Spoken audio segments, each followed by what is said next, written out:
Ќе дадам се, ја само да имам, да сум згрижен, да можам пример, ја не можам дрва да се сечам. Така беше пред Великден, но по објавувањето на приказната на ВИС телевизија се јави семејство кое му понуди грижа на 60-годишниот Томислав Котев од Струмишко Водоча. Младиот брачен пар Багалови од Босилово се пресели кај дедо Томе, кој сега има со кого да подели и добро и лошо. И па дојде на Панаса, ја за имањето, ќе ми дадам на них пример.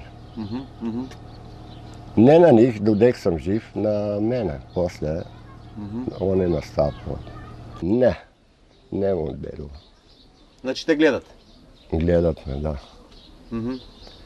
До кога ќе са, они си знаат. Горан и Даница Багалови имаат 4 деца, немале ништо во своето родно село, па маката ги натера да се преселат во Водоча. Да отпочнат нов живот, овој пат со дедо Томе. Никој не е вработен, никој не прима било каква помош. За сега е добро моментално, ама ли со финансии сме малку сме тенки. Ипак обстануваме нешто, али не е толку. Не е одделено од ништо. Што јадеме, што пиеме, тоа е заедно. Значи не да кажеме да седнеме, не е посебно да јадеме, не. Значи заедно јадеме.